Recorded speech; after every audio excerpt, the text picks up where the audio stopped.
Rashtrawadi Congress party नेता संजय खोड़के ने महाराष्ट्र विधान परिषद चुनाव के लिए आधिकारिक रूप से अपना नामांकन पत्र दाखिल किया।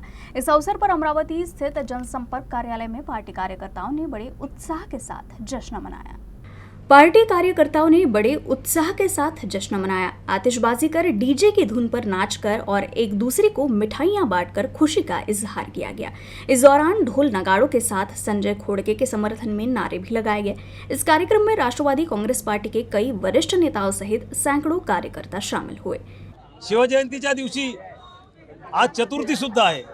चतुर्थीच्या दिवशी खऱ्या अर्थानं आज आदरणीय संजय खोड़के साहेबांना आणि त्यांच्या सगळ्या कार्यकर्त्यांना जे पार्टीनं बक्षीस दिलं आहे, जे पार्टीनं त्यांच्या कार्याची किंमत केली आहे, मी खरोखर पार्टीच्या सर्व सन्मान्य नेत्यांचं अभिनंदन करतो।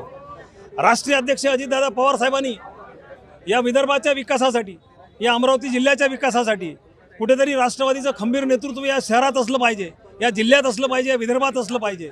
प्रफुल्ल पटेल साहेबांसोबत काम करणारं एक चांगलं व्यक्तिमत्व असलं पाहिजे, म्हणून आदरणीय संजय खोड़के साहेबांवरती विधानसभेची उमेदवारी देऊन त्यांच्यावरती जबाबदारी दिली आहे। मला निश्चित खात्री आहे आदरणीय संजय भाऊ खोड़के यांना मागच्या 35 वर्षाचा अनुभव आहे।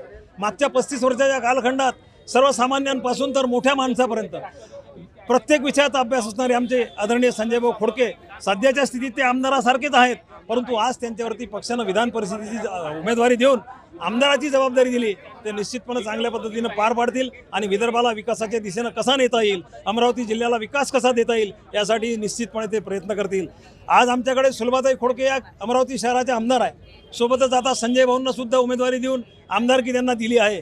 या अमरावती जिल्ह्याच्या विकासासोबत विदर्भाच्या विकासासाठी निश्चितपणे ते काम करतील आणि आम्ही सर्व कार्यकर्ते त्यांच्या पाठीशी खंबीरपणे उभे राहून ज्या पद्धतीनं विकासात्मक दिशा देण्यासाठी आम्हाला सूचना करतील त्या प्रत्येक सूचनेचं आम्ही पालन करू आणि आदरणीय संजय भाऊ खोड़केंच्या या दिलेल्या उमेदवारीला निश्चितपणे सार्थ करून दाखवू अशी आमच्या सर्व ग्रुपची, आमच्या सगळ्यांची मनीषा आहे।